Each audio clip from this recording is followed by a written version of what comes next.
Hello everyone and welcome for this fourth devlog of Astreterre project. I'm OraNN and Astreterre is a game in development, a 2D tactical role-playing game inspired by Minecraft. Today we will see the creation of the log console. Many role-playing games display a game entry log, which is a window where players can track all events. The idea is to display the actions of the players, the attacks of the creatures, the damage inflicted, the dialogues, etc. The player can thus find all the details of what is happening to better understand the game. Sometimes there is an additional function which I find very useful. It is being able to type some instructions into a console. Give yourself items, change your life points. It may look like cheat codes, but it's especially useful. In the development phase of the game, you can quickly test specific situations. It is these two functions, display of game entries and writing instructions, that I will present to you in the log console. To configure this new interface, I followed a tutorial. I put the link in the description. I have a frame which can appear and disappear with the squared key. Inside there are two windows, one which displays the history of information, and a smaller one which allows to write the commands. The whole thing is a child scene of my main UI scene. Each line that appears in the window is a child scene created with a label node, configured with specific text. I have configured the possibility of creating a maximum of 30 label nodes to avoid overloading. The tutorial explained very well how to create the elevator on the side and how to block the display at the bottom of the list. It also explains how to analyze the words written by the player. I then developed this idea in my own way. Instructions written to the console are words. I'm using the space character as a separator to feed an array variable. Then you have to develop an algorithm to analyze these words according to the order in which the player typed them. The first word will therefore be a command. I've created 3 for now: help to display the commands, print to see the value of a variable, and var to modify one of its variables.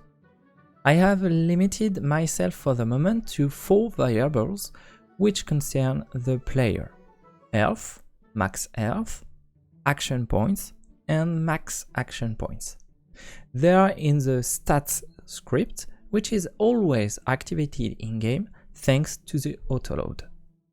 Then I use several match statements to analyze the second word, the third, the fourth, etc. For example, the var instruction is currently the most developed. It comes in the form of 4 entries, for example, var health plus 4. I start by checking the number at the very end. I transform this string variable into an integer. Then I check the sign to see if I keep the number positive or if I switch it to negative. Finally, I look at the word which indicates which variable to modify. The match makes it possible to make the verifications and the correct modifications of the variables. To display game information, like creature movements or attacks, I use 2 steps. The global script is still active. Any other script in the game can activate global script functions. Once activated, these functions will emit a signal corresponding to a type of event. The signal is connected to the logs script, which will trigger the display on the console. In these signals, There are several variables which allow to configure the messages. The first is almost always the entity responsible for the signal, for example, the moving creature. There can also be the value of damage points or the target of an attack. At the end, there is also the color of the message. The color changes depending on the creature. So far, this approach is working very well. Even when the console is hidden, signals are still sent. The console therefore records the information. It can display all of them when we make it appear. However, it is not a perfect system. As you have seen, I have to analyze the commands written by the player in a very laborious way. The longer the order, the more complex the analysis work will be. In addition, this system is currently limited to 4 modifiable variables. I cannot modify any variable of any script in the game. My system therefore lacks flexibility. I will of course improve it little by little.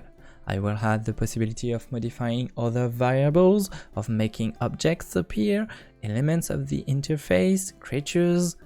I will also develop a system linked to the quest log to test and debug them in the future. Thanks for watching this devlog. I hope you liked it. Do not hesitate to give your opinion in the comments. You can also subscribe to not miss the next devlogs. I broadcast at least one stream every week on Twitch and I upload it on YouTube. Thank you to everyone who helped this project and in particular to Mimish. See you soon!